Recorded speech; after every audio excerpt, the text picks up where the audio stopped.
Hello, my name is Joseph Parks, and today I'll be presenting for the Introduction to Cognitive Neuroscience course at the New School for the fall 2022 semester. Today, I'll be talking about the article titled Eye Movements Reveal Attention to Social Information in Autism Spectrum Disorder. This article was published in 2008, so it's a bit old by the time we are reviewing it.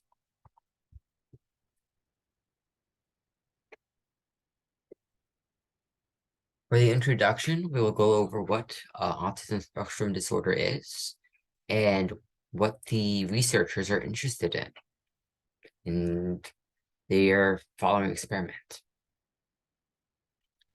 Autism spectrum disorder is a neurodevelopmental condition where children show reduced attention to social aspects of the environment. This is a direct quote from the article. It only mentions children, though. And the symptoms in adults diagnosed with autism spectrum disorder, aka ASD, can be quite different from the symptoms in children. Therefore, the presence of this very symptom is debated. The researchers claim that attention to social aspects is crucial for social interaction, and this attention could be used to investigate whether the symptom of reduced attention may or may not be present in adults with ASD. In this experiment, the researchers measure attention via eye movement and eye tracking. We will go over this later and how this actually might be a failing in the experimental design. Go back a little, though. We'll first start with the literature review and the basis from which the researchers design their experiment. Previous studies have shown that children with ASD have shown social attention deficits in studies with interactive and picture viewing designs. The following study that will be detailed later that these researchers conduct is a picture viewing study. Adults without a diagnosis for ASD have shown a preference for images with social stimuli as well. Given these two found facts in previous research, the scientists here want to construct a study testing the preference for social stimuli that adults with ASD could possibly have or possibly be missing. Now let's get on to the methods, starting with the population and basic design of the experiment. This is where things first start to come apart. Eye movements are tracked in this experiment to measure social attention. The experimental design originally was a 2x2 experimental design. One independent variable was whether the participant was diagnosed with ASD or not, and the other was whether the participant was an adolescent or an adult. However, this is where things begin to fall apart.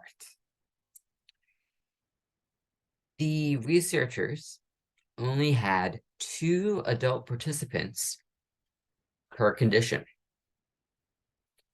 This means there were only 2 adults diagnosed with ASD and only 2 adults who were not diagnosed with ASD that took place or who participated in this experiment.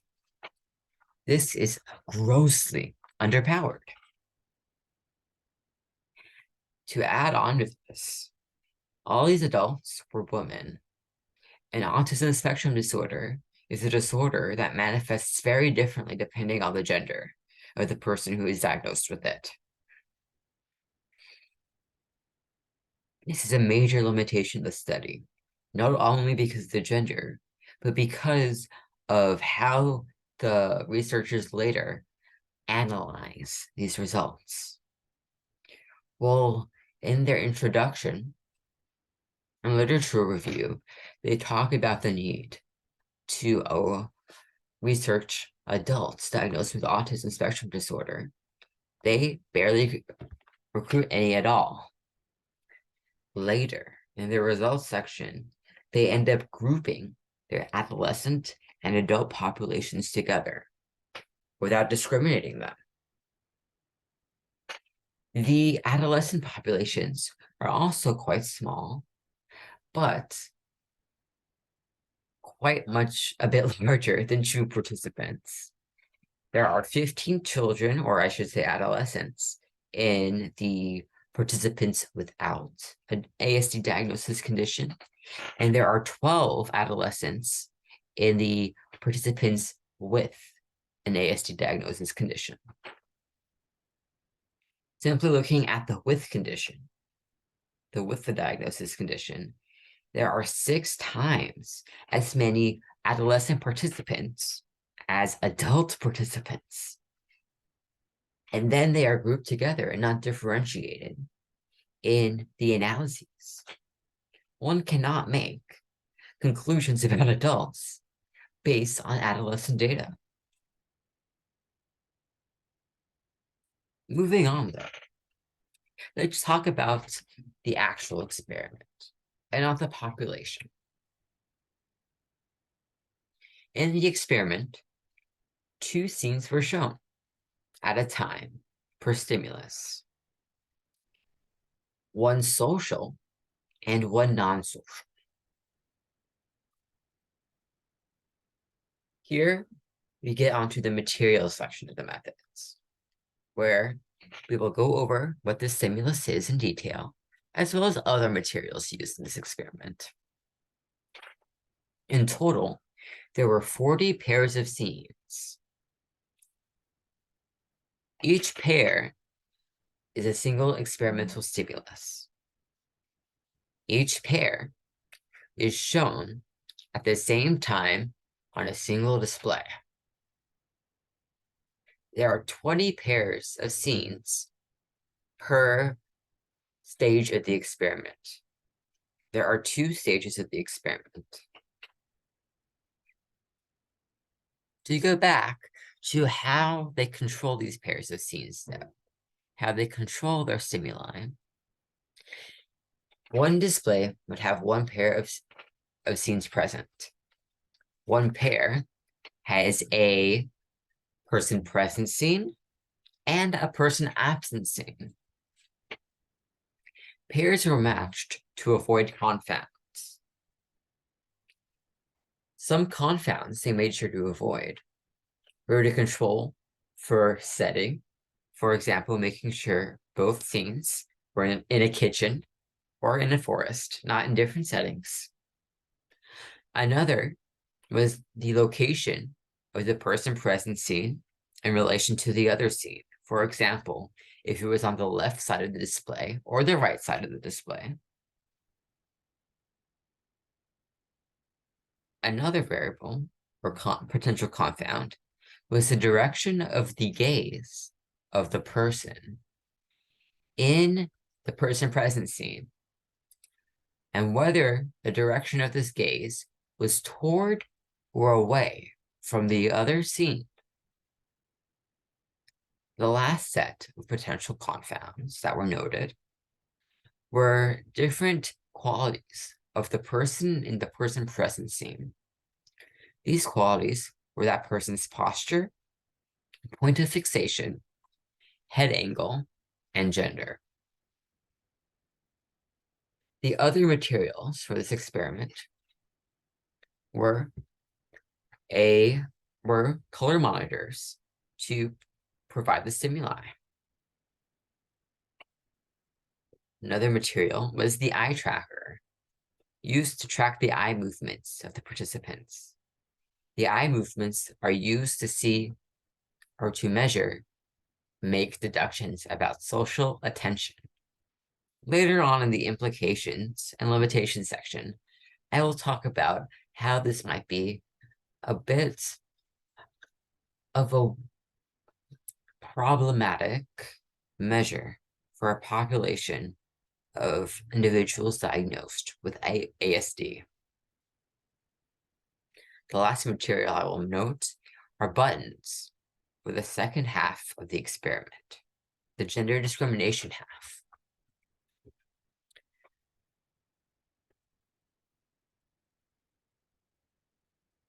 Now let's get on to what these halves of the experiment are in more detail. First, before I go into the halves of the experiment, I'll talk about the basic setup and the beginning of the procedure.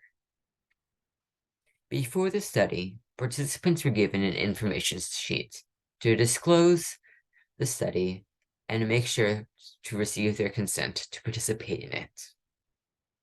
And then they were given a 9-point calibration to make sure the eye tracker was tracking their eye movements correctly. Now we get into the actual experiment. There are two halves of the experiment. The first half we go over in this slide. The first half of the experiment is the free viewing half.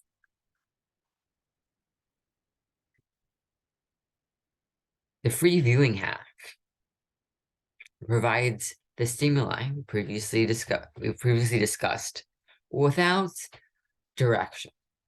Participants are not told to complete a task. For each experimental stimulus, participants were provided this set of stimuli.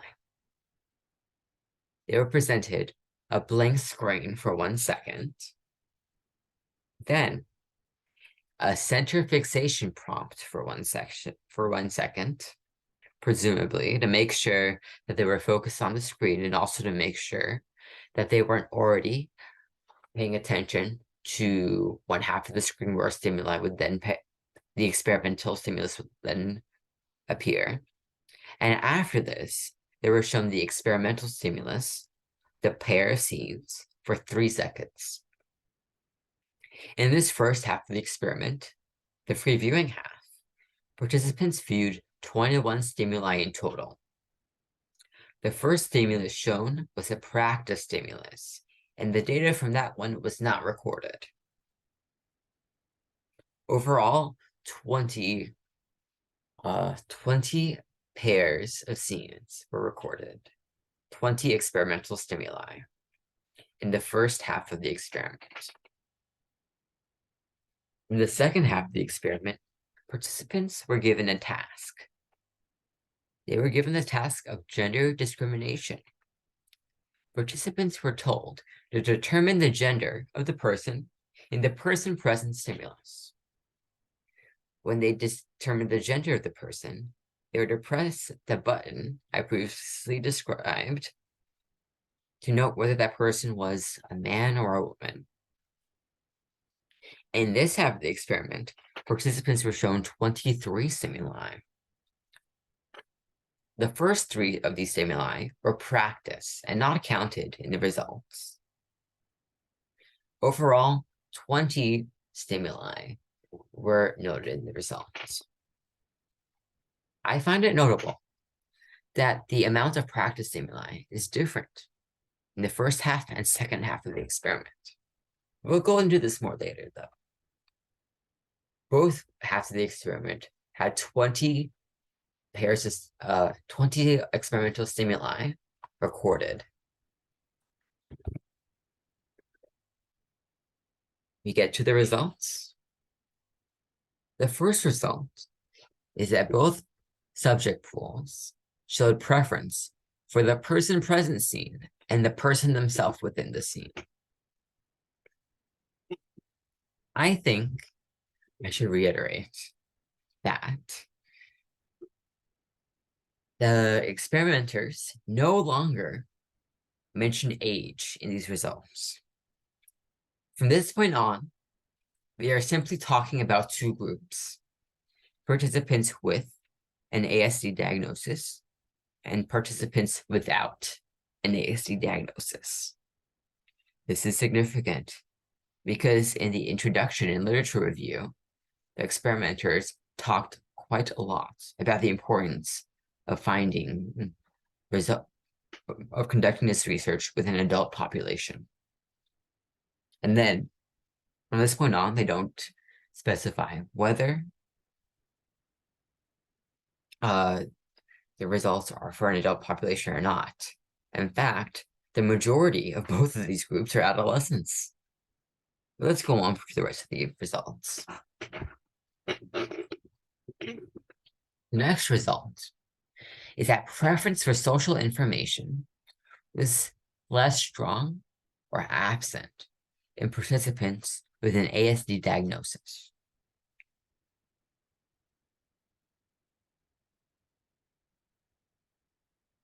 This was seen in the fact that participants with an ASD diagnosis did not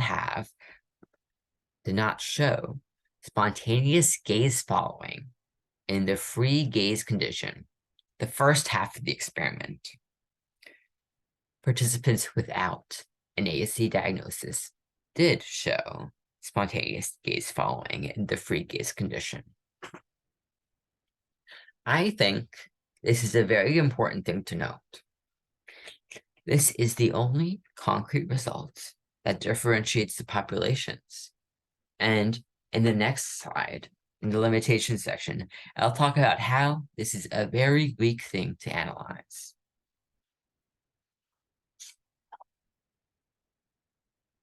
The last point to mention are the results for the second half of the experiment. Both pools show the same response to the gender discrimination task. And again, both pools does not measure what age the participants are, but rather whether or not they have a diagnosis of autism spectrum disorder. In conclusion, we will go over the desired implications of the researchers, and then the actual implications of the experiment, from my perspective. The desired implications are that people with ASD do not change with age with regards to social cues. As seen, with no spontaneous gaze following in the free gaze condition. They cite this as proof of a preference, of a weaker preference or absent preference for social information.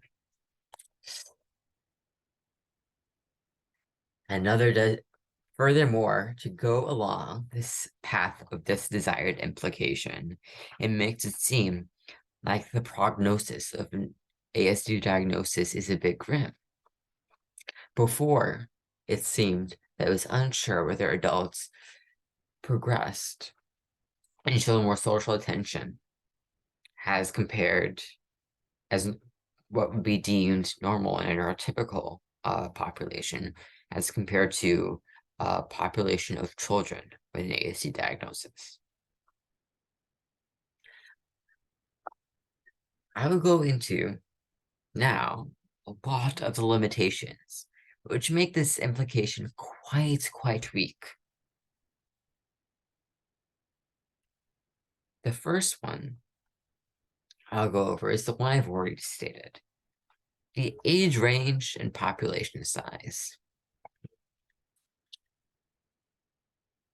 In the results section, the researchers conduct tests based on whether or not, comparing groups of whether or not the participant has an ASD diagnosis or not.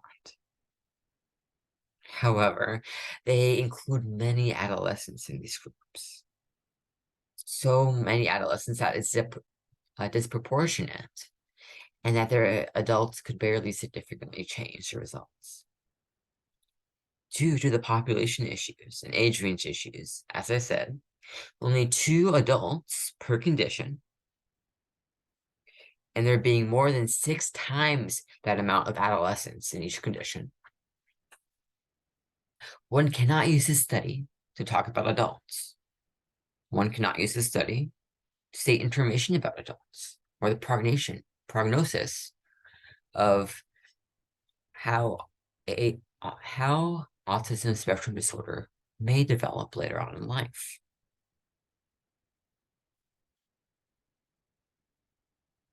Another pretty simple limitation to cite is that only high-functioning people on the autism spectrum were included in this study. This limits the information gained from it quite a bit.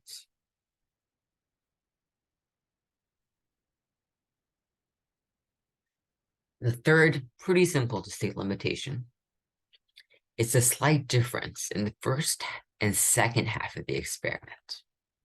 The slight difference being the amount of practice runs prior to the recorded stimuli.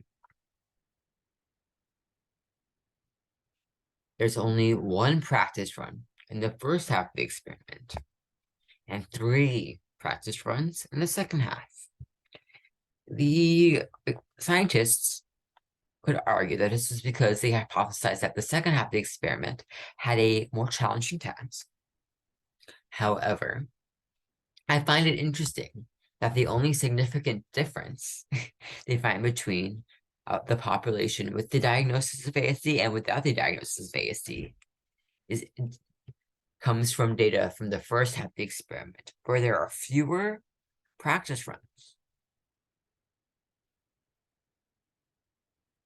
Now I will begin my rant on the method of measurement used. Eye tracking. One of the symptoms of autism spectrum disorder that is used in diagnosis is a difficulty to make eye contact. Difficulty in eye contact.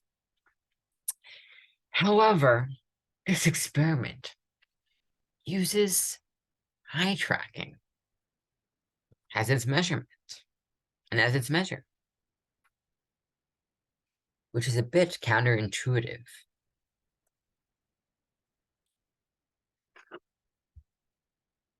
Perhaps social attention could be measured in a different way in participants with ASD diagnoses, such as the stimulus being an auditory one instead of a visual one. I would like to also note that in most of these conditions, there was no significant change between the experimental groups. The only significant difference was the lack of spontaneous gaze following of participants with ASD and the free gaze condition.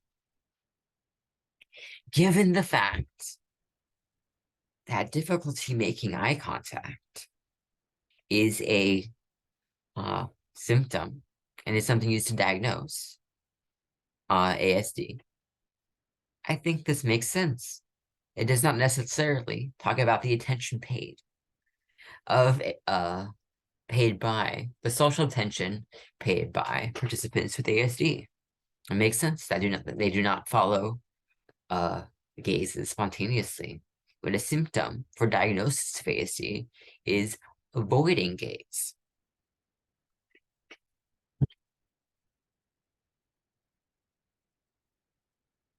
I think in general, the implications of this study are that there's quite a nice prognosis, perhaps, for adults with a diagnosis of ASD. However, I'll actually just say one cannot take any data from this experiment. The subject pool is so small that one cannot make judgments based on it. There is too much of a risk of both type 1 and type 2 errors in the results. In addition to this, There are so many adolescents in both groups, one cannot make judgments about adult populations from this experiment. I think an implication of this experiment may not be about individuals with a diagnosis of ASD, but rather research with individuals or research about individuals with ASD. There have been a lot of underpowered studies taken at face value.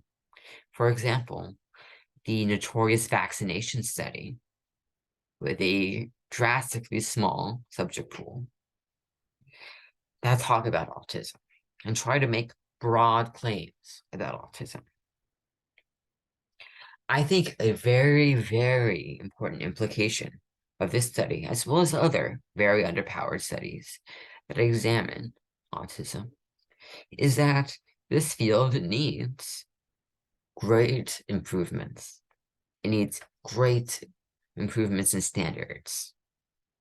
It requires large populations, or perhaps large is subjective, perhaps simply statistically significant populations that one can arrive to a number of which via simple statistical equations. Also, the next implication I would like to add is that many experiments and studies regarding autism do not take into account the symptoms of autism and how this may impact the measures. For example, one of the diagnostic features of autism and ASD is a difficulty making eye contact.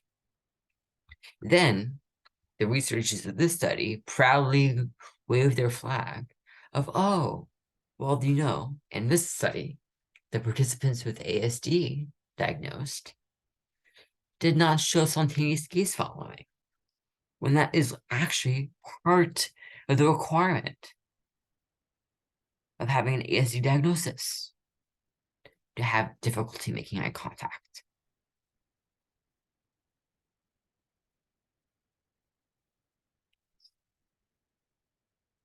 To return to the article, and to finish what the researchers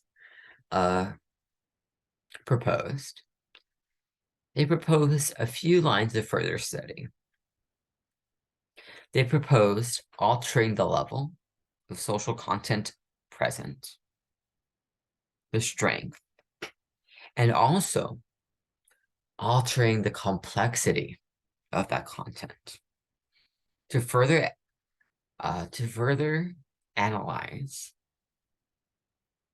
how different grades of social content presence may show differences in people with an ASD diagnosis, and how it might differently, how attention may differ depending on level of social content stimuli present.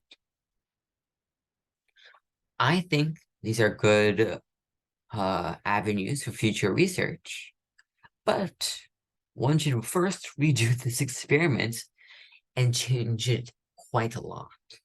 It's not a simple solution of just getting a larger population size so that one would be able to avoid type 1 and type 2 errors, but also to change the method of measurement used. As I said, one of the diagnostic factors for autism is eye contact, and this study uses an eye tracker to measure its movements, and they tote lack of gaze following as something that is significant. A bit ridiculous and ignorant of the scientists. I hope you enjoyed my presentation, and thank you for your time.